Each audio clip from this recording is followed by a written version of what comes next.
haven't had a chance to warm up. So, if you'll just allow me a moment.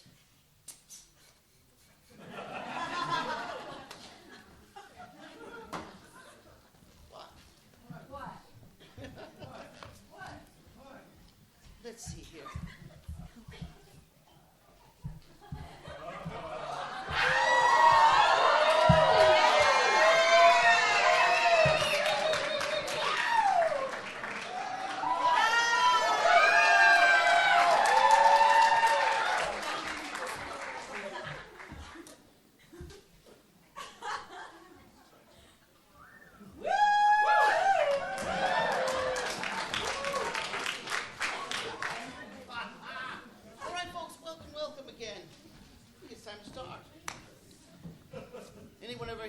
Service. How about his most famous poem, The Cremation of Sam McGee?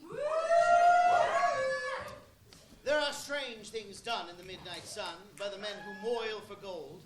The Arctic trails have their secret tales that would make your blood run cold. The northern lights have seen queer sights, but the queerest they ever did see was that night on the marge of Lake LaBarge. I cremated Sam McGee. Now, Sam McGee was from Tennessee, where the cotton blooms and blows. Why he left his home in the south to roam round that pole, God only knows. He was always cold, but the land of gold seemed to hold him like a spell, though he'd often say in his homely way that he'd sooner live in hell. On a Christmas day, we were mushing our way over that Dawson trail. Talk of your cold through the parka's fold, it stabbed like a driven nail. If our eyes we'd close and those lashes froze, till sometimes we couldn't see. It wasn't much fun, but the only one to whimper was Sam McGee.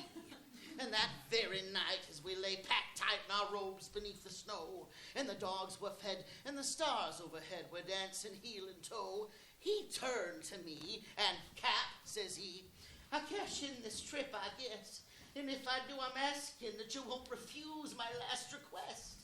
Well, he seemed so low that I couldn't say no. Then he says with a sort of moan, it's a cursed cold, and it's got right hold till I'm chilled clean through to the bone. Yet ain't being dead. It's the awful dread of that icy grave that pains. So I want you to swear that foul or fair, you'll cremate my last remains. Now, a cow's last need is a thing to heed, so I swore I would not fail. We started on at the streak of dawn, but God, he looked ghastly pale. He crouched in the sleigh, and he raved all day of his home in Tennessee. But before nightfall, our corpse was all that was left of Sam McGee. There wasn't a breath in that land of death, and I hurried horror-driven, with a corpse half hid that I couldn't get rid because of that promise given. It was lashed to the sleigh, and it seemed to say, you may tax your broadened brains, but you promise true, and it's up to you to cremate my last remains. Now a promise made is a debt unpaid. That trail is its own stern code. In the days to come, though my lips were dumb in my heart, how I cursed that load. In the long, long night by the lone firelight, while the huskies round in a ring howled out their woes to the homeless snows. Oh God, how I loathed that thing. And every day that quiet clay seemed to heavy and heavier grow. On I went, though the dogs were spent and that grub was getting low. That trail was bad, and I felt half mad, but I swore I would not give in.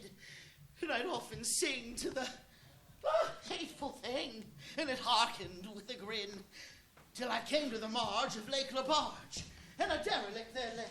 It was jammed in the ice, and I saw in a trice it was called the Alice May. Now I looked at it, and I thought a bit, and I looked at my frozen chum. Then here, said I, in a sudden cry, is my crematorium. Some planks I tore from the cabin floor, and I lit that boiler fire. Some coal I found that was lying around, and I heaped that fuel higher. The fire soared and the furnace roared, such a blaze you seldom see. Then I burrowed a hole in that glowing coal, and I stuffed in Sam McGee.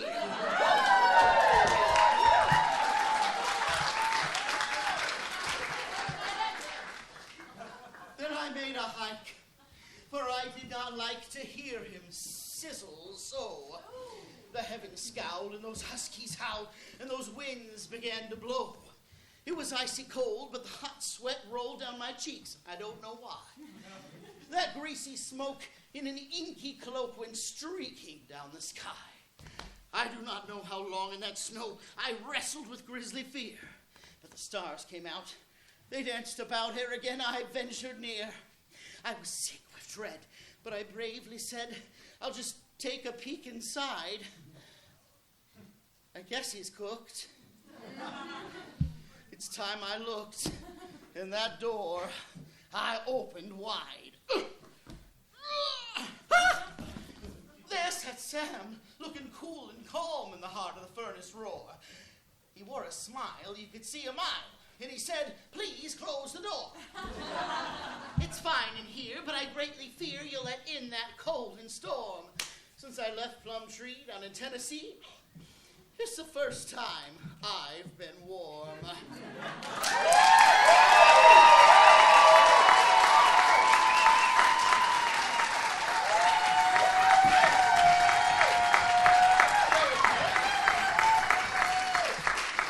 Very kind. Well, as this is a show about Soapy Smith, I thought it might be relevant to do a little bit of con gaming here. Would you mind coming up and helping me? What's your name? Yeah. Well, what's your name? I'm Kex. Kex, come on up, Kex. I'm Andrew. So nice to meet you. Where are you from, Kex? Orlando, Florida. Orlando. Very nice. One opposite side of the spectrum to the next. Well, welcome, Kex. How do you feel about the idea of free will?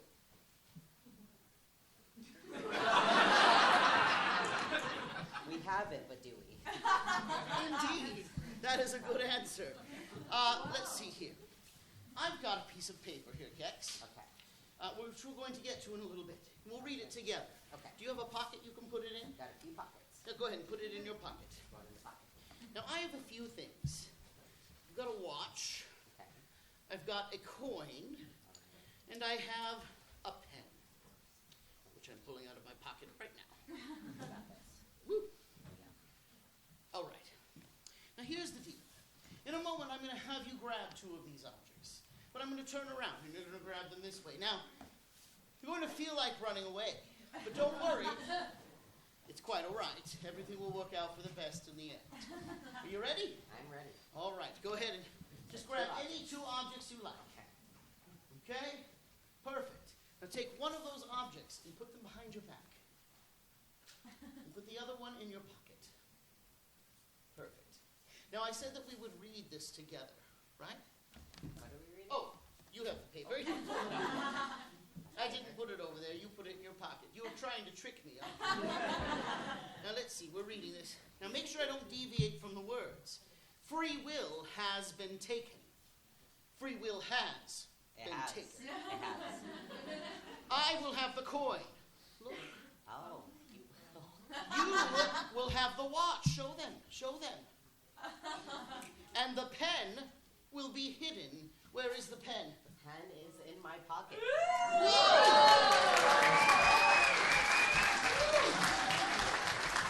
Kex, come on over here and join me for a classic con game. I just wanted to come on over here. I wanted to test your, you want to sit down? Sit down. I'll stand. I normally don't do this. Let's sit. We might as well be comfortable. It's the gaze of 98. Okay. Kex, this is an old classic game. Okay.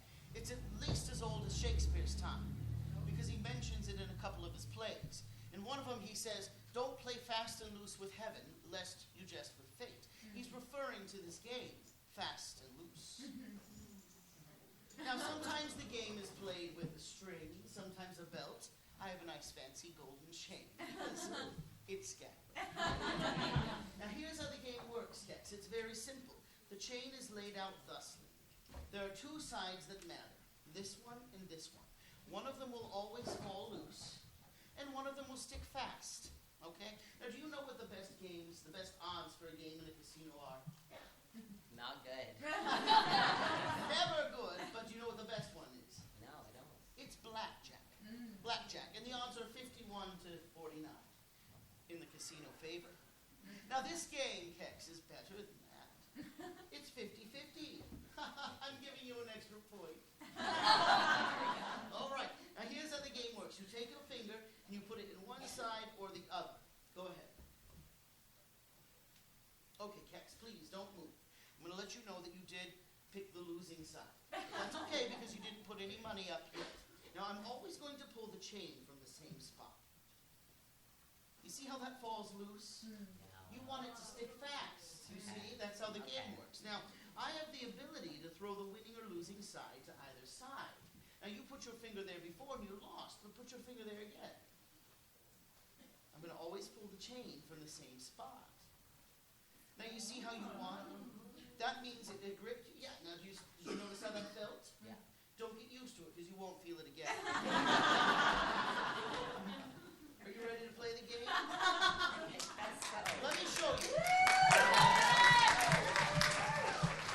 Before we play the game, I just want to show you one quick thing so you know how it works. Okay. Let me give you a peek behind the curtain. I'm going to lift the chain from here. Now look, if you put your finger here, it's going to fall loose. You're going to lose. You'd have to put it here to win. You see? Because it would fall loose if I fold it this way, but if I put it here, you would win. Does that make sense? I hope so. Probably not. For your sake. Okay, you ready to play?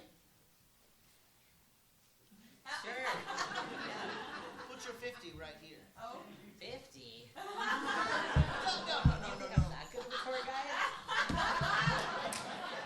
Don't worry, this is for entertainment purposes only. What if I put up my own funds for you?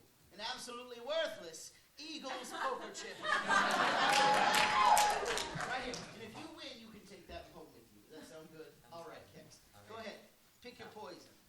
You're going to go to this side of it. All right. I'm going to give you to the count of 7 to change your mind. 1, 2, 3, 4, 5, 6, 7. The only reason I give people a chance to change their mind is because I know they're too stubborn to do so. I always pull the chain from the same spot, Kex. Oh, this close! There we go. Mine. I'd like to show you another way. Watch. I'm going to show you. If I pull the chain around this way, Kex, and put a little hole there, that's where you have to have your finger. Because if you put your finger here, look, you'll win. Okay? Here we go. Watch carefully. There's the hole you need to have your finger in. And here, what about this? What if I put another absolutely worthless Eagles poker chip on the line? Now, Kex, here's where you have to make a choice. You have to determine, am I the kind of person that would tell you where the winning hole is and let you take my absolutely worthless money away from me? I said we were friends a moment ago, but how good of friends are we really? We just met a few minutes ago. Now, am I using reverse psychology right now? Probably. Or reverse psychology? Or worse, reverse psychology? These are all the things that you have to determine. Pick your poison. I'm going with it again. All right. Kex, I'm going to give you to the count of 3. 1, 2, 2.5, 3.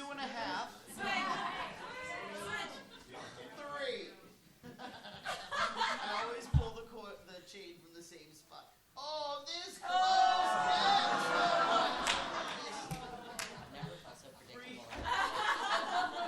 Free will indeed, right? Okay, now listen. We're going to play it one more time. This time, I'm going to allow you to put your fingers in both sides. But here, look. What if I do this? I have a third, absolutely worthless finger. I'm going to put them all back on the table for you, Kex. And if you win, you can take them all home with you. I want you to take one finger like this on each side and put them in. Okay? Now I'm just going to pull the chain. Don't move. In fact, you can move your fingers just a little bit closer together. There you go. Now look at that as long as you like, Tex. And when you are finished, remove one finger and one finger only. If you ever dig around, you can just look.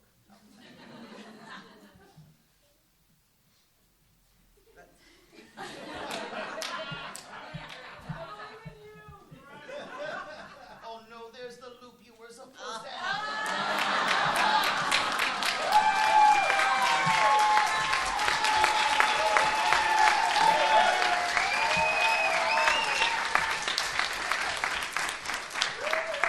Money, money, money, mine, mine, mine. Yes. Please don't feel bad. No one ever wins. All right, folks, let's see. Let's wrap this pre-show up. I bet you're ready for the big show.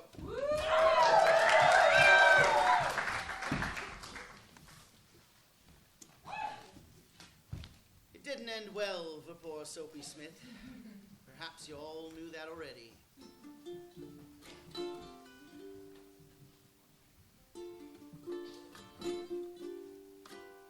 Alaska, in the gold rush days, where life was cheap and thin. Such desperate times are perfect times for brutal, desperate men. In Skagway, Soapy's grifter mob left many miners broke. And if you weren't a gambler, they'd just rob you of your poke. With a pistol in his pocket and a rifle in his hand, Soapy went alone to fight that vigilante band, to shoot a few and chase the rest into an icy bay. They'd wish they'd never messed with Soapy Smith of old Skagway.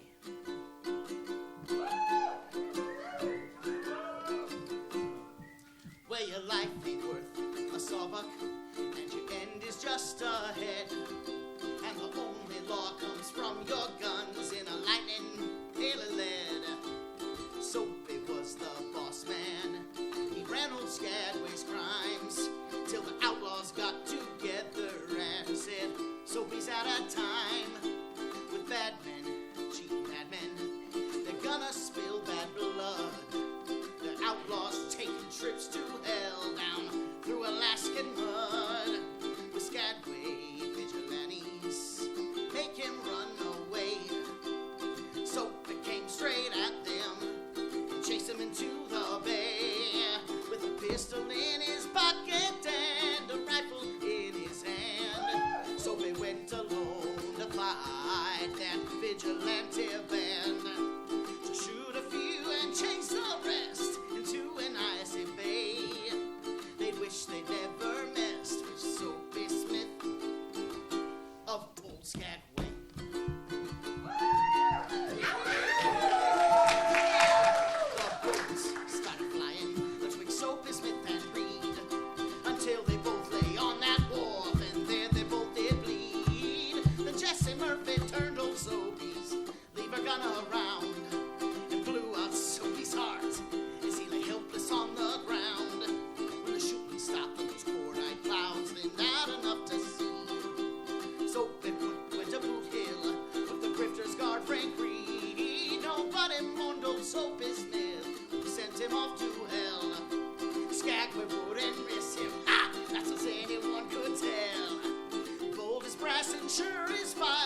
I don't know what to do up here. I'm Sam, for people who don't know me. If we haven't met, you may have seen me play Squirrel Tooth Alice up here. Or, depending how long you've been around, maybe Molly Fuclos in the past. That's who I am. I'm one of the main organizers of this project. This idea was born over drinks at the Red Onion last year. And it went from hey, wouldn't it be funny if, to hey, what if we actually did, to maybe I should talk to Meredith. And here we all are. So I'm just gonna talk at you for a minute and then you won't have to look at me anymore. So that's who I am. I need to thank some people, mainly everybody who you're going to see on stage tonight.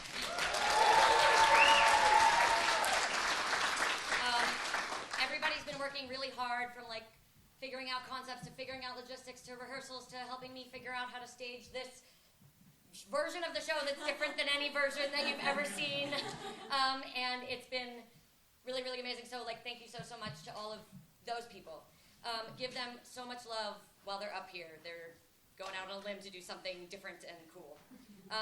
Everybody is either playing a role they've never played before, or maybe a role that they've played, but with different things going on around them. I also need to thank Odin, who's running the lights for us.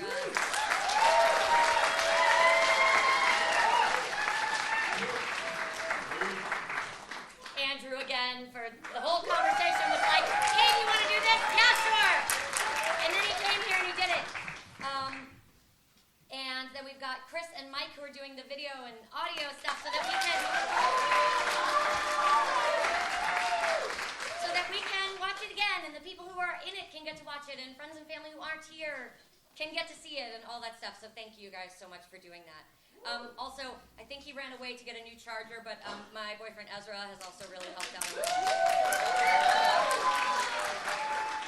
Been really supportive and made sure I ate today and stuff.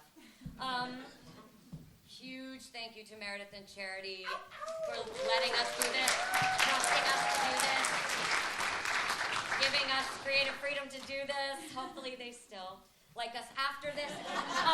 Also, Gold Rush Productions as a whole, a lot of the theater's resources obviously are wrapped up in this, and we just appreciate it so much. And also the Eagles for just blindly letting us do whatever we want to do tonight. So thank you.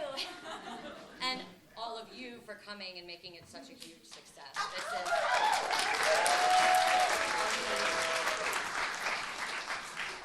a tiny little bit of housekeeping, and then I'm going to get out of here and let this thing start. Please do be mindful of keeping the aisles clear. Actors will be in and out the aisles. If there's folks back in the back there who don't have seats, who want seats, there are a few seats up here and a few odd single seats throughout the theater. So if you folks want actual seats, please make your way down to them. You could do that now, hypothetically. Or you could do it later on if you look around you and make sure that there's no people in sexy costumes, headed for the space that you're about to walk in. If you do need to get up and leave for any reason, you shouldn't, because you're going to miss really cool things. But if you do, please look around and make sure there's no people in sexy costumes trying to be in the space that you're in. I think that's all I have to say. Have so much fun. Enjoy. I'm really excited.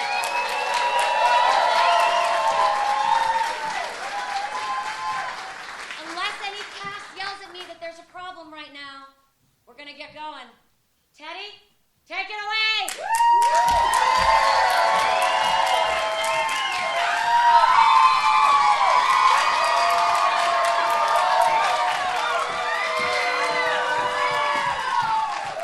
Thank you all once again so much for coming. And now, for those lovely fruits out there, here's pineapple rye.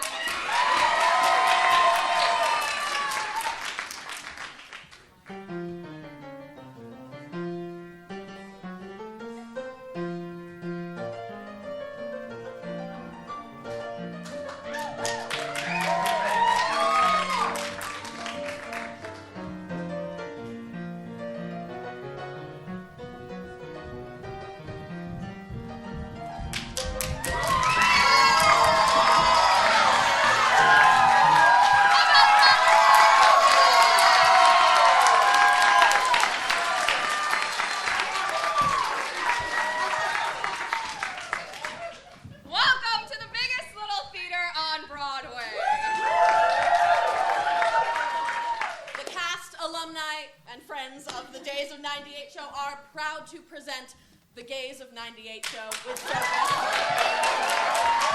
The true story of Alaska's most notorious outlaw.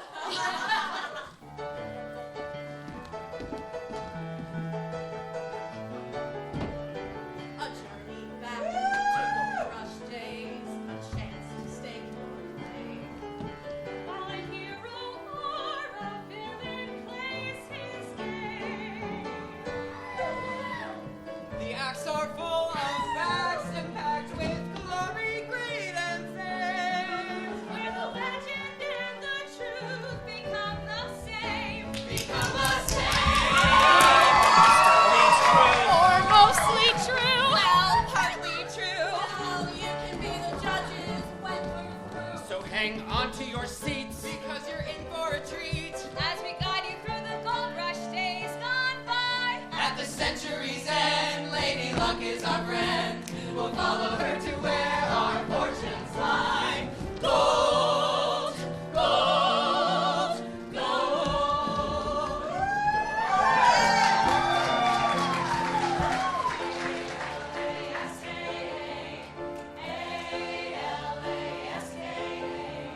Sit back, relax, and watch as we turn back time a century to recreate and celebrate the glories of 98.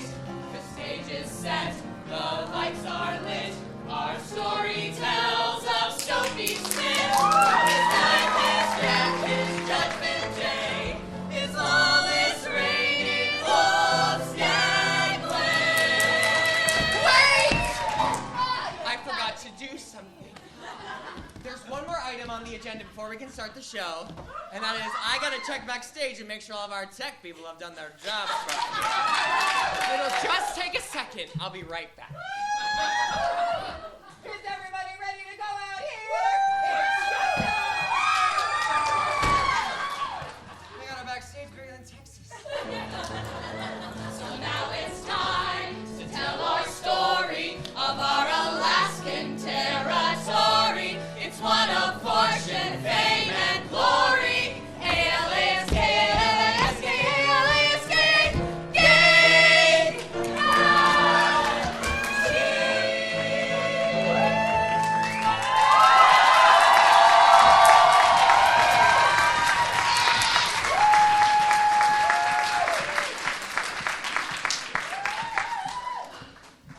Wake up! Wake up, you dreamers, and listen to me. The time has come to face the problems of our country. The one question, the supreme question, which is vital to the welfare of the Republic. Friends, the all-important question which I propound to you today, and for which I earnestly seek the answer, is this. How are you fixed for soap? I hear no response. I fear I embarrass you. In all honesty, ma'am, looks as though you could use a little soap. And your silence distresses me. But seriously, though my message is that of soap, it is also a message of hope. And for today, to meet that great need, which is so apparent in you, ma'am, I have a new soap. I have a wonder soap. This is the finest cleansing agent ever brought forth by man's scientific ingenuity, the fruit of many weary months of research and experiment in my own laboratory. Use this soap upon your skin and you will glow like the moon. Your face will shine with the radiance of 1,000 candles. Is that bald spot growing, sir? Use my soap and the patriarchal locks once more will adorn your brow. Is your hair turning gray? Use my soap and the silver threads will once more contain the glories of youth. Does your conscience keep you tossing and sleepless in the silent watches of the night? Well, use my soap and wash your sins away. Say hallelujah. Hallelujah! Now, perhaps this opportunity to purify both body and soul should be enough. But today I am offering you far more than that. Today, as an introduction only, I am giving, that's right, giving. Enormous cash prizes. To those upon whose shoulders the goddess of luck has chosen to perch. Now, cleanliness might be next to godliness, but the feel of a good, crisp greenback in your pocket, well, that, my friends, is paradise itself. Now, I'm going to sell you these bars of soap for 25 cents each. If you'd care to purchase my soap alone, and there being any such among you, I will accept your quarter, and you will find it the best two-bit investment you have ever made. But if you've got a little sportin' blood, and you'd like to win some big pieces of paper with large numbers on them, ranging up to $100, well, then I will sell you a bar of soap from these that I have already wrapped for the ridiculous price of $5. And you will have the privilege of choosing your own package. Now, folks, the first person up here has the best chance at winning. So, who's going to be first? Who's going to take a chance at winning $100, $50, or such small change as a $20 bill, all for $5? Just think of it, folks. You get that $100 bill, you've made a 2,000% profit on your investment. What? No answer from the great unwashed? You amaze me. I am astounded. But I understand. You want proof. Proof that I'm willing to give you something for nothing to prove the miraculous qualities of my soap. Fair enough. The customer is always right, and, well, I aim to please. So, if there's anyone sitting here who can show me a $10 bill, I don't want to touch. Oh! Well, that was very fast. All right. What, you folks seen the show before or something? All right, honey. Well, show them your 10. Excellent. So I'm going to give you one back free for nothing as a present. See, there's your 10, and here's mine. Take your dime. You win. I lose. I ask for no sympathy. I always pay my debts, and I keep my word. I said I'd give you a 10 for a peek at a 10, and I gave it to you, didn't I? I certainly did. Now, folks, remember, the first person up has the best chance at winning that $100 bill. So, who's going to be first?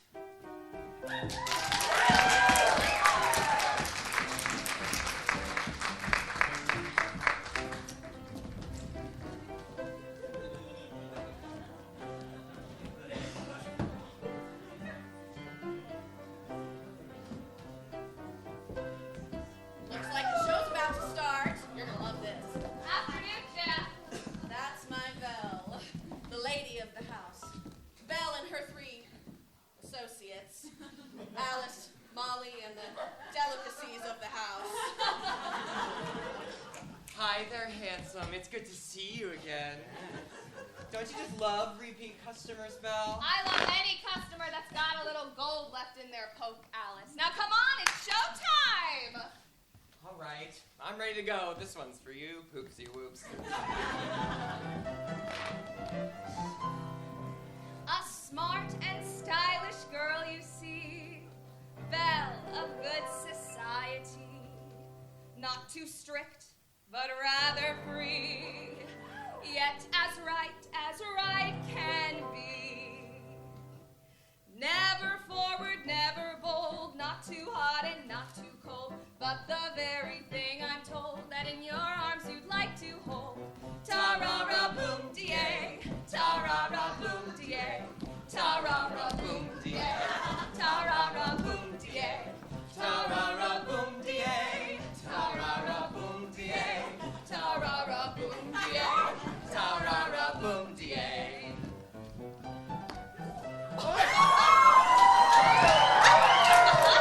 I'm not extravagantly shy, but when a nice young man is nigh, for his heart's a and fades away with tearful cry. When that good young man in haste will support me round the waist, I won't come to while thus embraced, till of my lips he steals a taste. Ta-ra-ra-boom-de-ay, ta-ra-ra-boom-de-ay, ta-ra-ra-boom-de-ay, ta-ra-ra-boom-de-ay, Ta-ra-ra-boom-dee-ay. Ta-ra-ra-boom-dee-ay. Ta-ra-ra-boom-dee-ay. Ta-ra-ra-boom-dee-ay.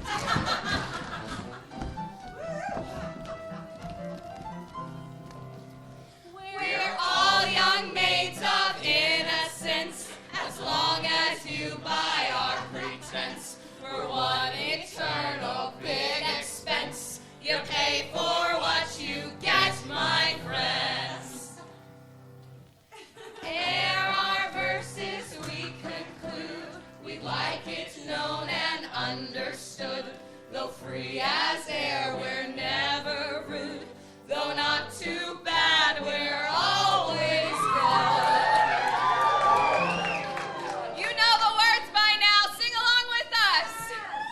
Ta-ra-ra-boom-dee-ay. Ta-ra-ra-boom-dee-ay. Ta-ra-ra-boom-dee-ay. Ta-ra-ra-boom-dee-ay. Ta-ra-ra-boom-dee-ay. Ta-ra-ra-boom-dee-ay. Ta-ra-ra-boom-dee-ay. Ta-ra-ra-boom-dee-ay.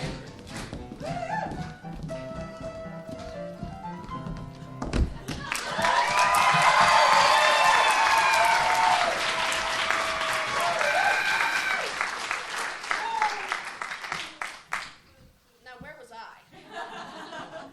The soap scheme. Well, the crowd stood silent, still wary of a sure thing, until one brave soul, one courageous individual, much like you, my friend. Well, they fought their way to the front of the crowd, came up to the tripe and keister, gave me their $5, took a bar of soap, and unwrapping it, produced to the astonishment of the crowd a $20 bill.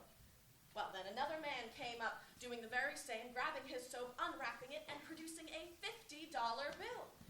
Well, the crowd was in a frenzy by then, but before anyone had any time to think, a third man jumped up, fought his way to the front, and produced a $100 bill. A C note. Well, the crowd was climbing over each other, desperate to buy a bar of soap.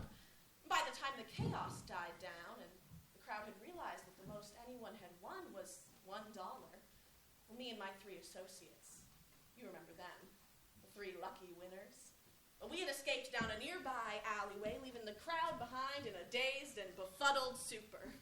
With slippery, Soapy Smith. Soapy. The name stuck. But that was a long time ago. Back in Denver. Back when I was just a common con man. Long before I came up here, perfected my skills, and became the not-so-common, uncrowned king of Skagway. And now, ladies and gentlemen, Mr. Jeff R. Smith proudly presents that dainty soubrette who's warmed the frozen hearts of the Northland, Miss Belle Davenport.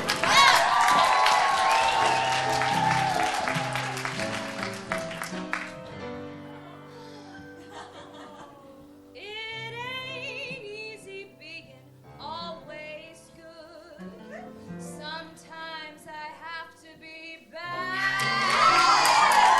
I see a fella sitting all alone, just like you, so blue and feeling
sure is hard to find.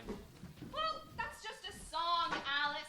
I wager there are plenty of happy couples in this very room. You know, I bet there are some truly good men here in this audience. Besides, up here in the north, there are twice as many men as there are women. So I think your odds are good. The odds are good. But the goods are odd. Folks, let's prove her wrong. You know, in this fine dining upscale establishment which we call life, specializing in the most delicious kinds of dishes. In other words, masculine fare. Let me ask you this. Who has the dishiest man here? He could be a hearty bowl of beans and bacon, a good old-fashioned slice of apple pie, or maybe even prime rib. Put those hands up, I want to see. Who has the best boyfriend, husband, partner, sugar, honey? All right, let's bring her up here. Right this way.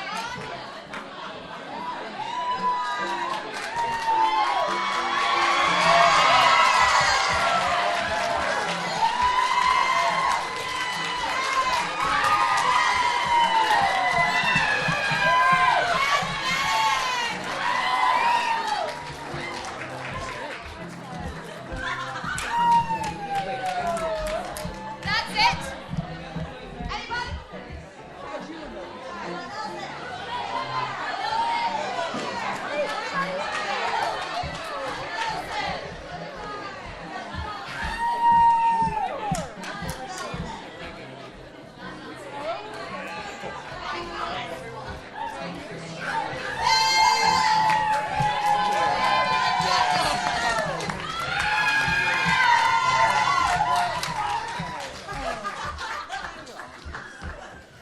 Wow. Wait, team huddle.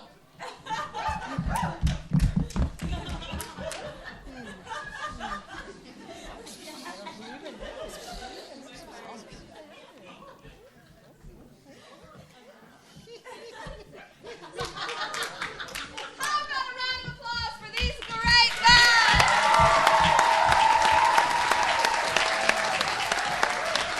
All right. You can go back to your seats now. Except you. Come right up here for us. All right, have Molly a was seat. supposed to set a chair for you. There you are. Now, what's your name, bud? And what are your pronouns, Sean? He, him. Thank you. Sean, he, him, fabulous. Now, here. I'm gonna give you this. Molly, Alice, thank you. All right, ladies, do you have anything else you want him to hold? I sure do.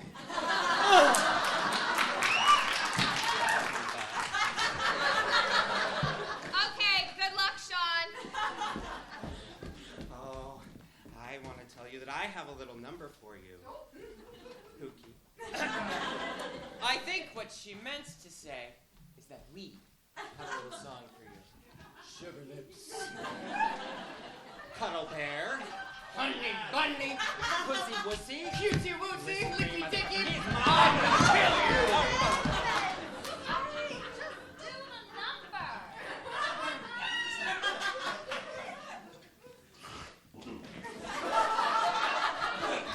I believe the children Hit it, Teddy. Upstairs have been waiting for you. Upstairs there's a dream come true. When it comes to loving, nothing compares to going upstairs.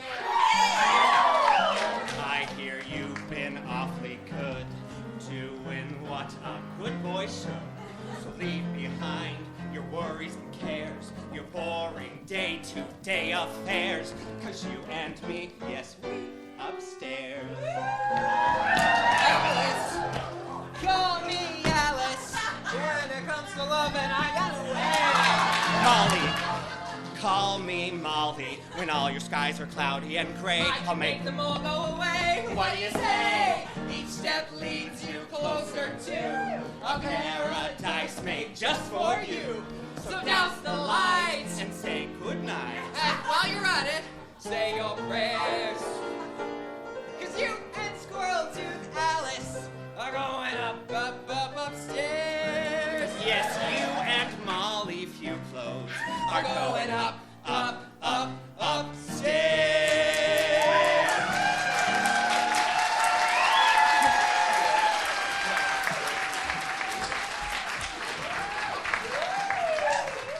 On second thought, Molly, why don't you take Poopsie upstairs? I'll get us some drinks. He has such firm hands.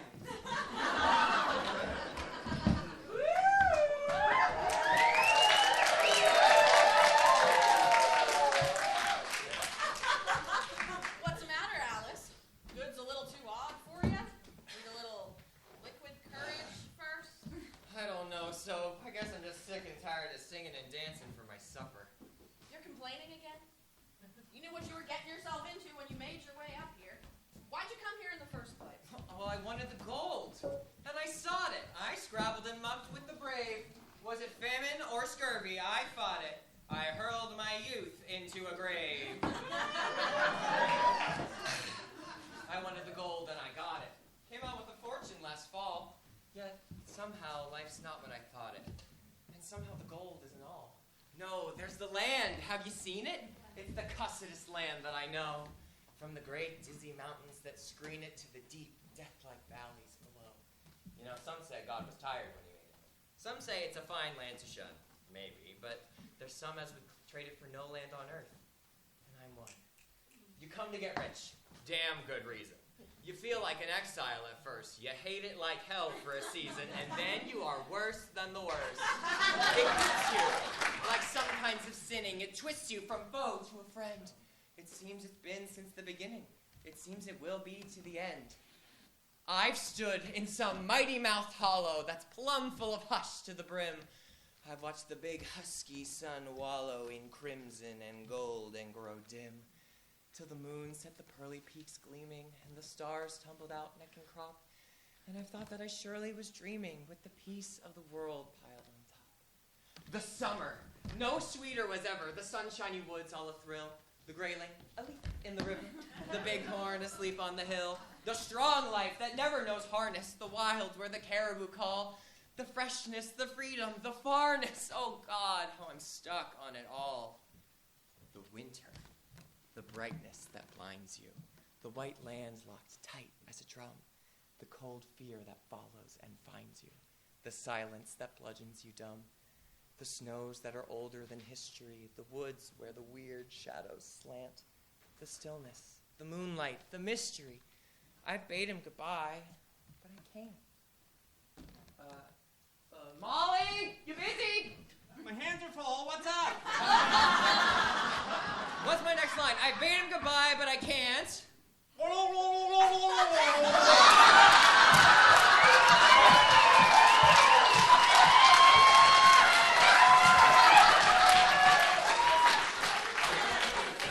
There's a land where the mountains are nameless, and the rivers all run God knows where.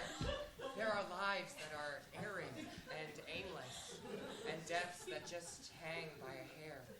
There are hardships that nobody reckons. There are valleys unpeopled and still. There's a land, oh, it beckons, and I want to go back. And I will. They're making my money diminish. I'm sick of the taste of champagne. Thank God, when I'm skinned to a finish, I'll hike to the Yukon again. I'll fight. And you bet it's no sham fight. It's hell, but I've been there before. And it's better than this by a damn sight. So me for the Yukon once more! There's gold, and it's haunting and haunting. It's luring me on as of old. Yet, it isn't the gold that I'm wanting, so much as just finding the gold. It's that great big broad land way up yonder. It's the forests where silence has lease. It's the beauty that thrills me with wonder. It's the stillness that fills me with peace. Snap out of it, Alice. Oh, Sean! Get out of here.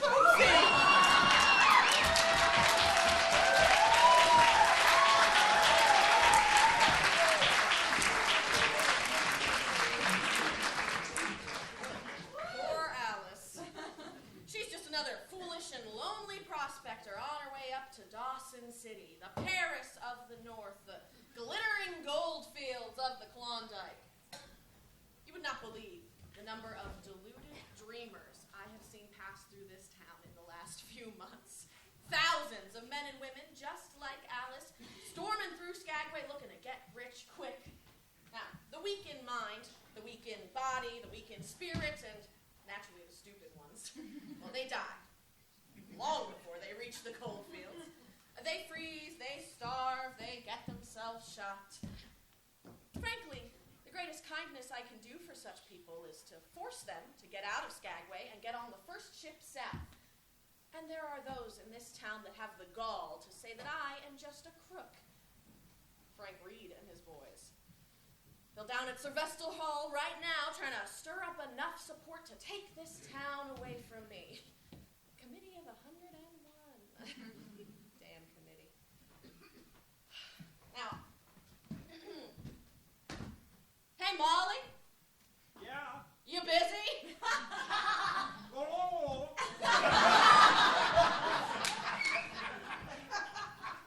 They're trying to take the town away from me. What do they do next? I forgot. Please hold, folks.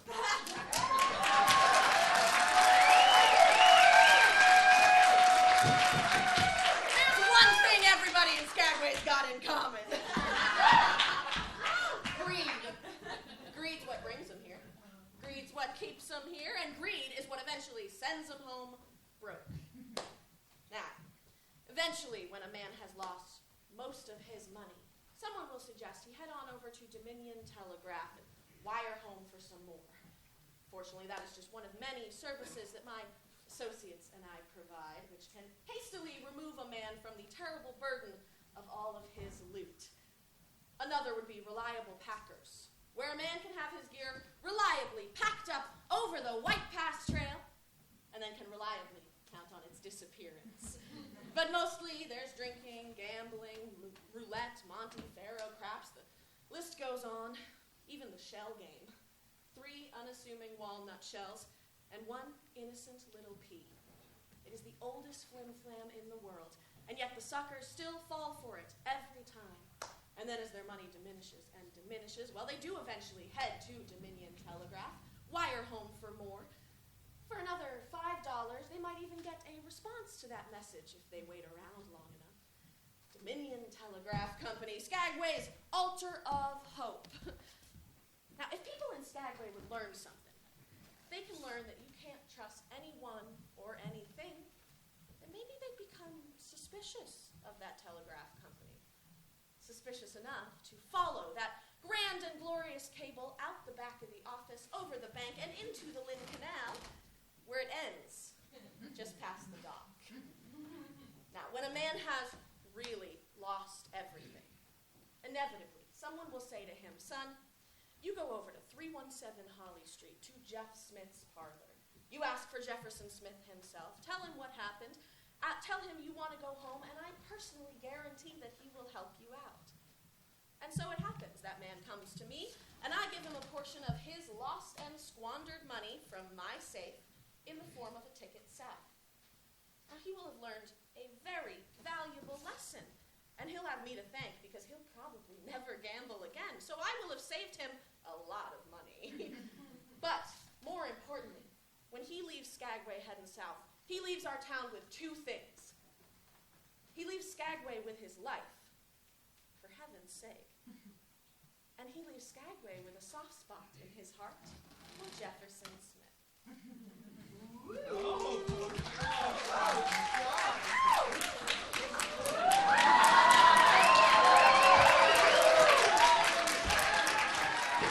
Sean, I didn't know you could put a hand there.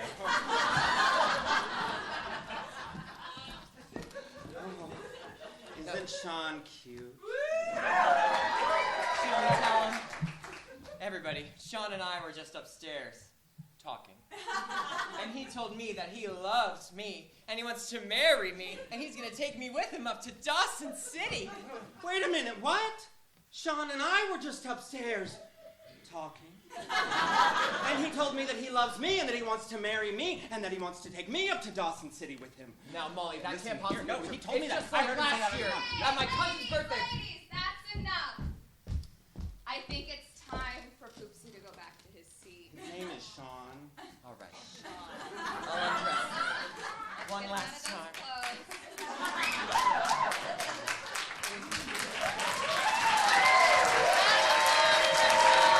Let's go, baby. Get a good sport. All right, ladies, help him back to his seat, please.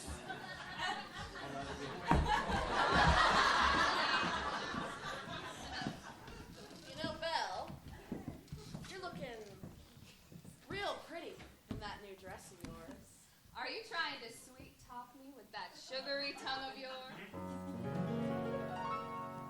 We cut Moonlight. Dream Ballet.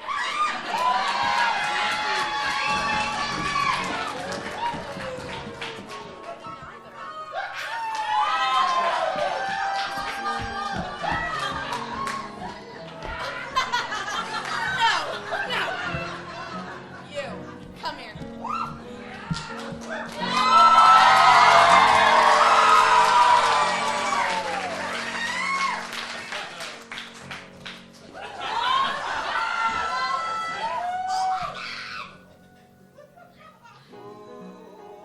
Moonlight, tell me it's the moonlight. Tell me it's the June night that makes me love. Others may sigh for Paris in the spring, but that's not my thing. It's the touch that tears my heart.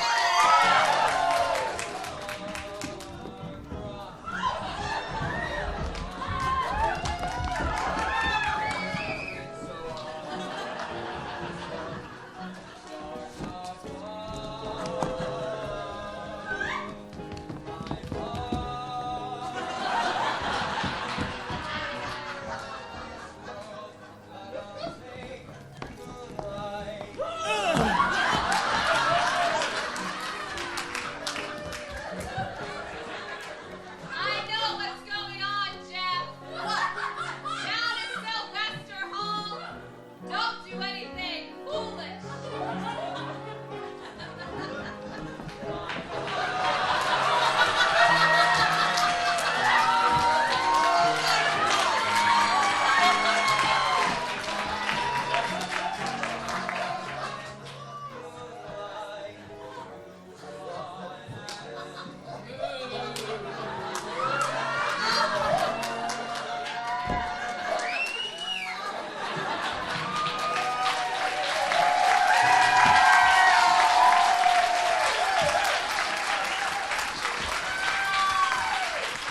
Okay, that's enough. Everybody get back to work. Let's go. Alice! Come on, we still got plenty of cheap chacos in here. They haven't seen a gal in months. They say I'm crazy, got no sense, but I don't care. How do you like this, Molly? They may or may not mean offense, but I don't care. Oh, here's a new move I've been working on. You see, I'm sort of independent. I'm my own superintendent. My star is on the ascendant. That's why I don't care.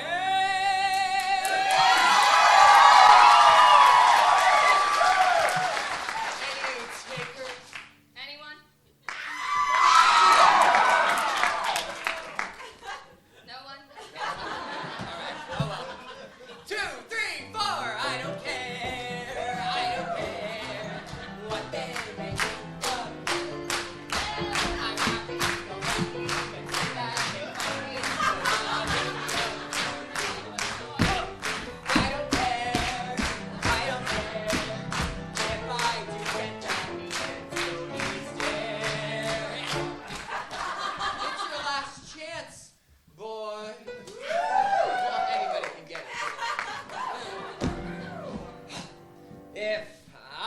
and never successful. It won't be this stressful. 'Cause I don't care.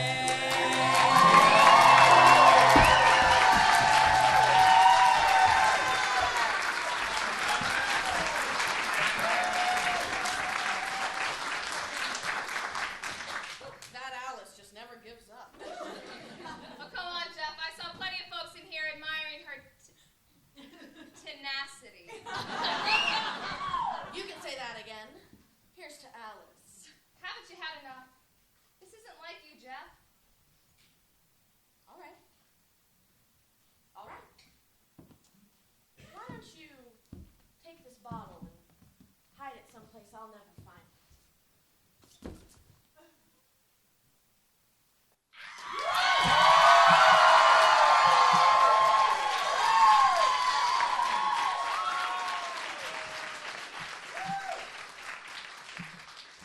I'll make sure you can't.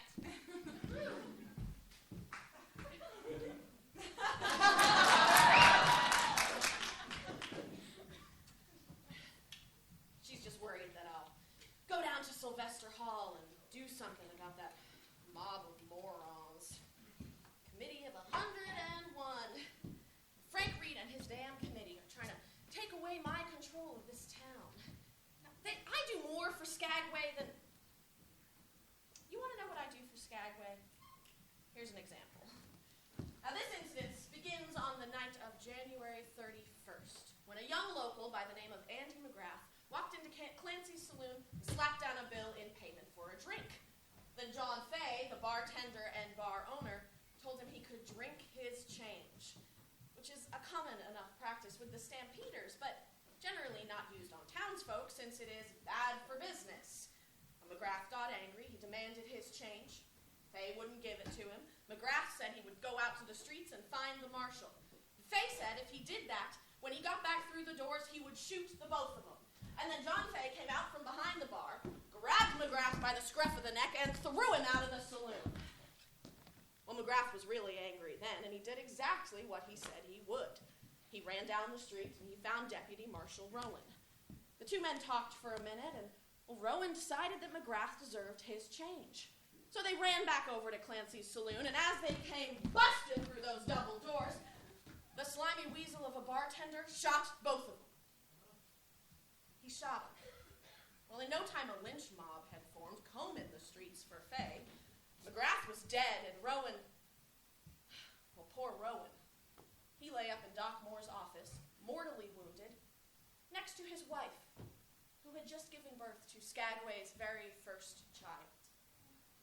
When that man died, when that new young father died, the thirst for blood in that mob hit a peak. They wanted to hang John Fay right then and there and ask questions later. And I had Fay in my protective custody, so they wanted me just as bad. They had brought 2 nooses. So I had to act quick to save my own neck. I grabbed the hat off my head, I stuck it under John Fay's face, and I said, "Listen here, you fat slime! Put every dollar you've got in this hat right now, or you're a dead man." And then, hat in hand, I went out on the boardwalk, and I faced that mob alone. I've got 50 armed men in there ready to pick off the first one of you murderers that makes a move for that door. You think another killing is going to solve the problems that wife and child are going to have over the next few months? Well, you're wrong. And while you idiots have been out here collecting nooses, the decent folk of Skagway have been inside, collecting money for the widow and her baby. You. Yeah, you. You've been the loudest mouthed one of the bunch. Why don't you do something meaningful for that widow and her fatherless child and put some money in the hat? Even a dime will do. You still got it, don't you? You've seen the show before. Thank you so much. Your generosity will be very appreciated by that baby, I'm sure. I passed my hat all around that crowd, and the thirst for blood went right out of them. They got very generous, in fact, just like money bags here. Order. That is what I do for Skagway. Well,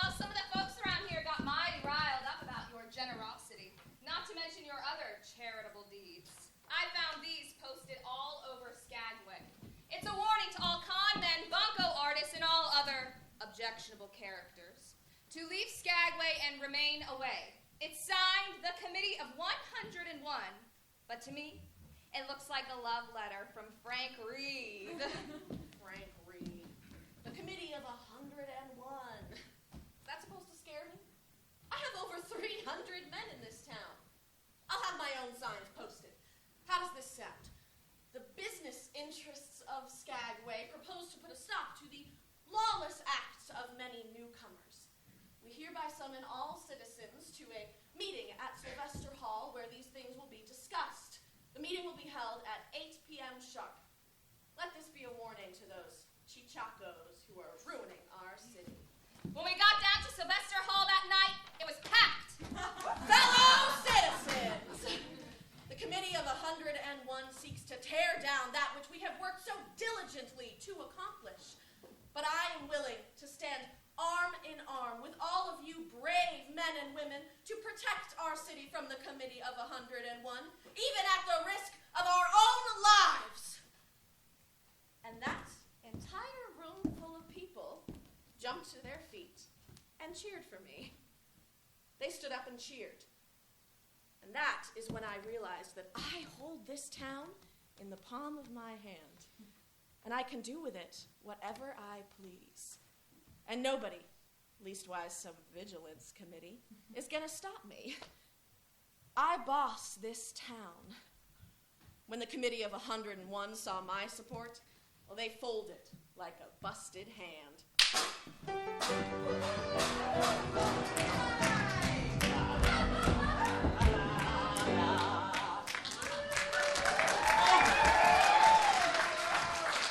Soapy! Alice, I want to tell him. Who are you? Pick down, Piper, so I can talk to the man. Come on, Alice, let me tell him. Jesus Christ. Fine. So, Alice and I were out at the Pack Train Saloon when we heard the governor talking about you. I'm trying. Leave me be. Skagway! It is hard not to stand in the civic violence. We're like the lone Jefferson Smith. We're going to leave this town and this entire district into statehood. Well, how about a toast to Mr. Jefferson Randolph Smith, who has just been named Grand Marshal of the 4th of July Parade? Hip, hip, hooray! Hip, hip, hooray! Jefferson Smith came into town to carry out his creed. He schemed, he conned, he bribed, he stole, and now he is the king. Yankee Doodle, keep it up. Yankee Doodle dandy. Mind the music and the steps, and with the girls be handy. On Independence Day, we saw him leading the parade. Dreams fulfilled, the town was his Grand Marshal he was made. Yankee Doodle, keep it up. Yankee Doodle dandy. Fox that mind the music and the steps, with the girls be handy.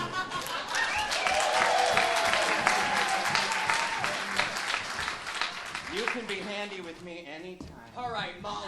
Let's get one thing straight and two things gay. Sean loves me, and I can prove it. Get a load of this. Sean gave me this garter.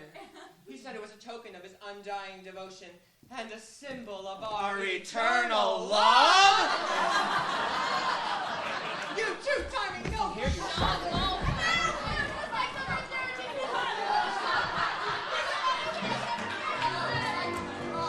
Leave it, ladies. Let's go. 5, 6, 7, 8.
all you should try this. Oh, my. I think you all should try this. It's real good. Oh, all right. Yeah. I don't remember So my the lines go something like, ladies. Yeah? No, gentlemen. Do you have a lady who can still get her legs in the air? Send her my way. And what about you, ladies? Do you have a man who can still get it up? Don't be filthy, I'm talking about his penis. If your man still got some life in him, send him on up! All right, anyone who wants to call me,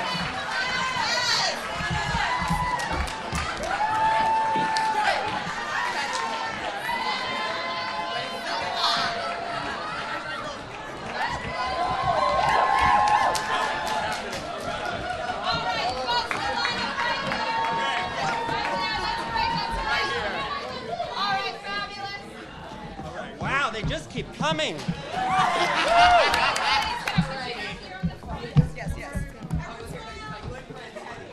Wow! How about a round of applause for all these champions? I'll leave a few in the middle here. All right, I'm going to teach you how it goes. We start with our hands on each other's shoulders. I'm sorry. Sleeveless. All right, anyway, we're going to start with the right knee first. And here We go. Knee, touch, kick.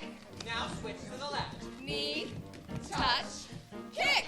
Now add a bounce. Knee, touch, kick. And the left. Knee, touch, kick. And the right. Knee, touch, kick. And the left. Knee, touch, kick. Wow! Woo! You're pretty good at this. I think we're about ready to try with music, don't you? Woo! Nice and easy. Woo! A 5, 6, 7, 8. Woo! Knee, touch, kick. Now you understand that we can do the can, kick it up our sweet jam. And without a doubt, we can. take a breath. Take a moment. All right, back to your seat.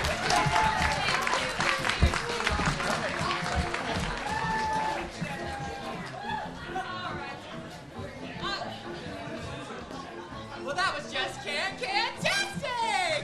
You know what? I think it's time to bring it home. Who's ready for the big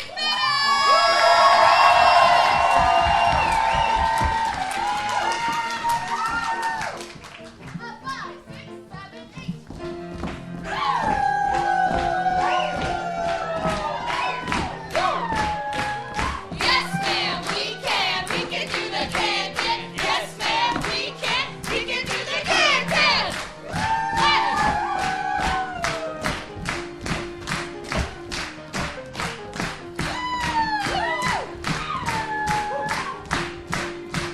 And here we go.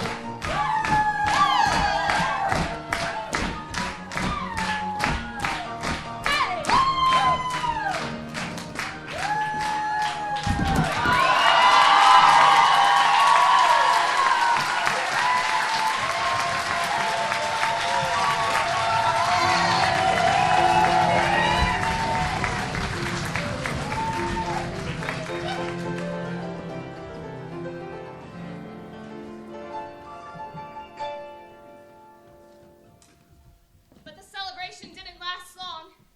3 days later, everything took a turn for the worse. A prospector by the name of J.D. Stewart strolled into town with $2,800 worth of gold dust in his poke. Jeff's men were still riding high from the 4th. I think they must have felt untouchable. They lured poor J.D. into Jeff's parlor and right into a trap.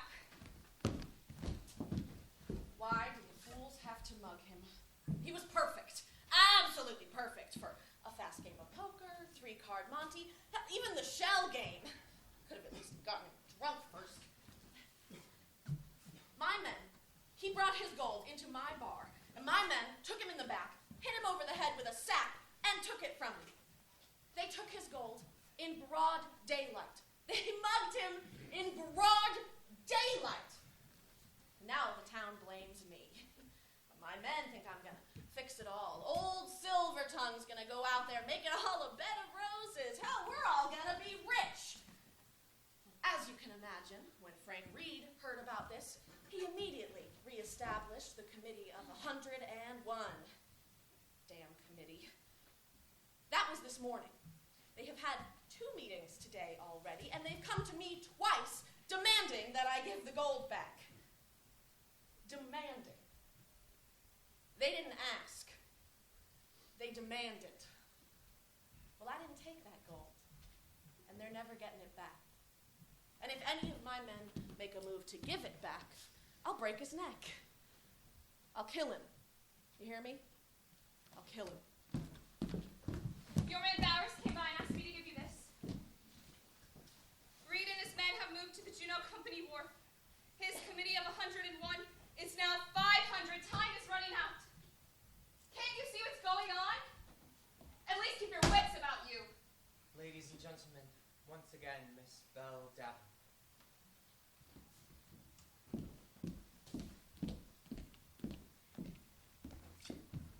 Can you start me out, honey?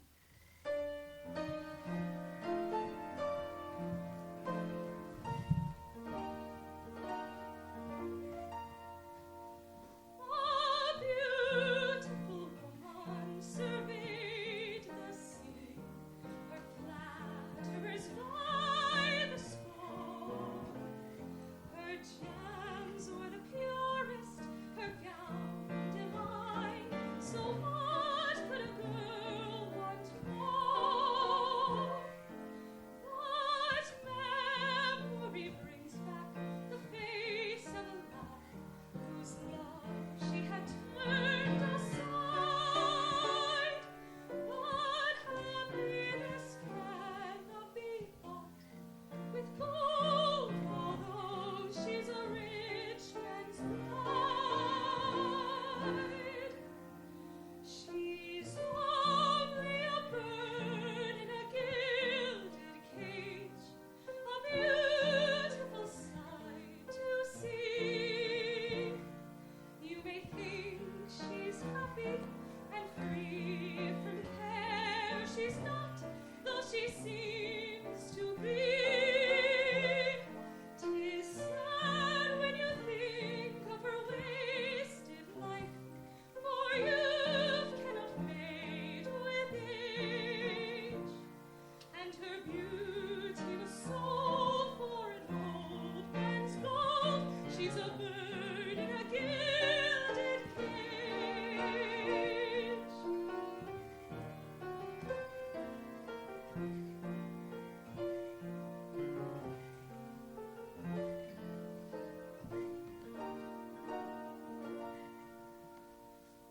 She's only a bird in a gilded cage, a beautiful sight to see. You may think she's happy and free from care. She's not, though she seems to be. 'Tis sad when you think of her wasted life, for youth cannot mate with age, and her beauty was sold for an old man's gold. She's a bird in a gilded cage.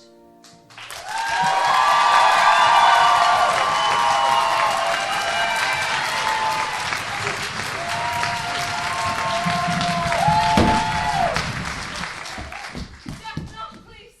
To hell with Frank Reed and that damn committee.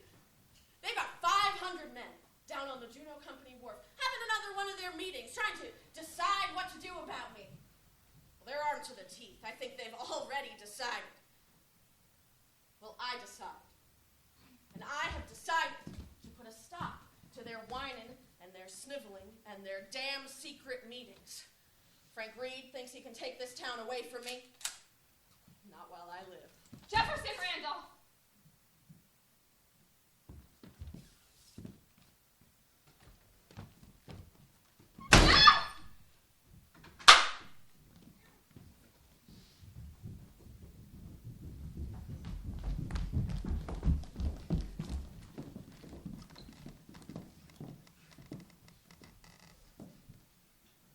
On July the 8th, 1898, just after 9 o'clock in the evening, Soapy Smith and Frank Reed faced each other down on the Juneau Company wharf.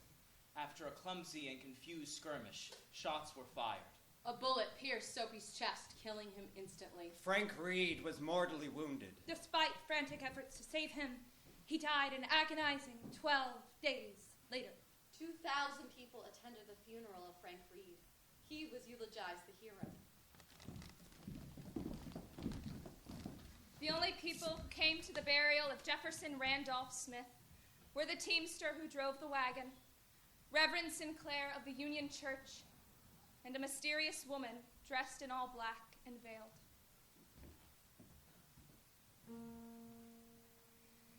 Eight stars of gold on a field of blue, Alaska's flag, may it mean to you.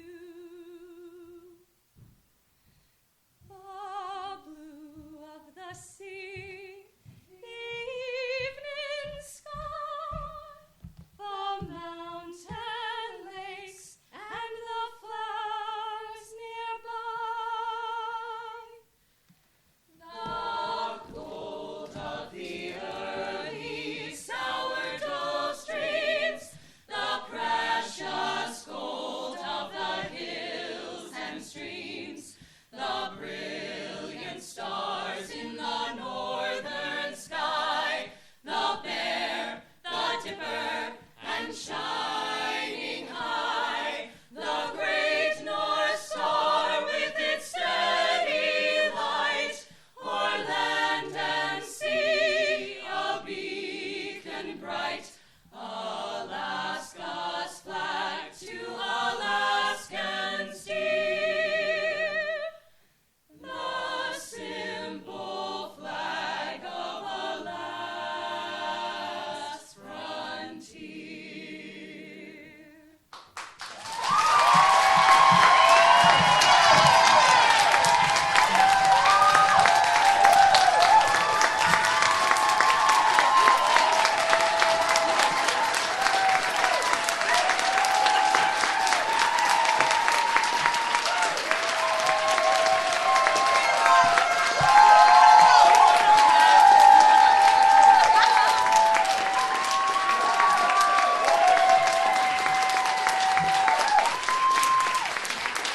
Folks, we got one more order of business. Thank you so much for joining us tonight for the first annual. All right, excellent. The first annual Days of 98 show here in Eagles Hall. Thank you so much, folks. Thank you for being a part of history here in Skagway tonight. We want to thank you because when you take a person's time, you share a part of their lives with them. So thank you for sharing a part of your lives with us tonight. Now, my friends, we do have one more thing we're happening tonight. For those of you who've been to the town show, there is traditionally a garter auction. But tonight, the auctioned item will actually be this custom ascot I am wearing. Roman Wild has agreed to be our auctioneer today. I do want to say this was sewn by our very own Casey Sanderson. And embroidered, custom embroidered by Ashley Watts.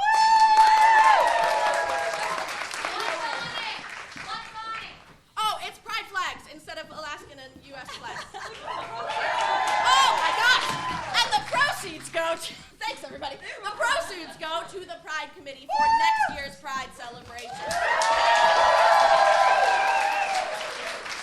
Ladies and gentlemen, there's one thing I know that you should do, and that is give money to the gays. So, we are going to start out this incredible auction with this beautiful item here. Do I hear $50? I hear 50. Do I hear 60? $60. Do I hear $70? 70. Do I hear $80? You can take it off me if you want. There we go. 100. I hear $100. Do I hear $150? $150 for the Pride Committee. Here we go. 150. I hear 150. Do I hear $200? $200. I hear 200. Do I do $230? $230. 230 for Pride for 2024, folks. There we go, 230. Folks, do I hear 250? $250. Anyone? 250. There it is. $250. All right, folks, can we get it to 260? $260. Any takers? 260. I hear 260. All right, folks, let's round up. Do I hear 280? 280 right here in the front. All right, do I hear 300? All right, we're going any higher than 300. This is for Pride. This is for your community. Do I hear 320? 350 in the back there. 350. All right. All right, 360. 360. Do I hear 360? Anywhere? Anywhere? Oh, 360 here. Do I hear 380? 380 anywhere? 380. 380. All right, we're going back down. All right, folks, this is for Pride. This is for your community here. All right, we're going with it. Do I hear it once? Do I hear it twice? So!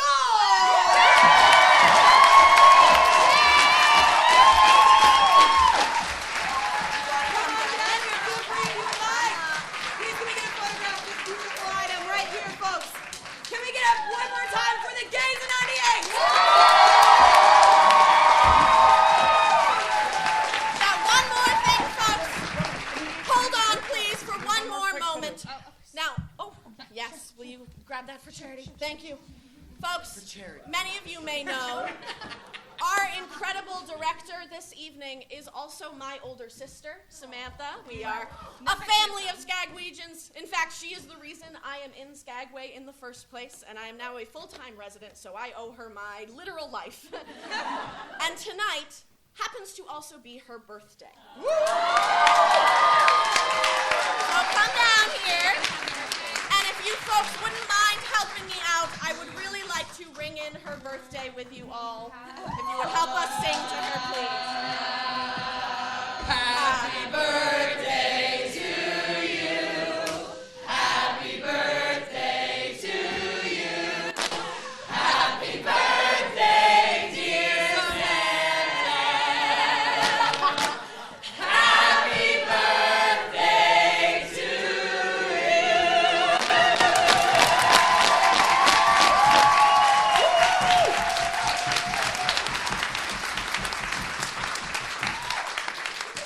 Thank you again so much. This was amazing. I'm so happy. This is definitely a birthday for the books. The last thing I'm going to ask is that you all just let the cast get out before you filter out. You can say hello to them, take pictures with them, whatever on the way by. Have a fantastic rest of your night. Or give us your money. You can also do that. If you don't have any more cash on you because you gave it all to us already, there's also Venmo QR codes on the way out. Thank you so much. Do you want to send them out, Soapy? Thank you for coming. Happy Pride.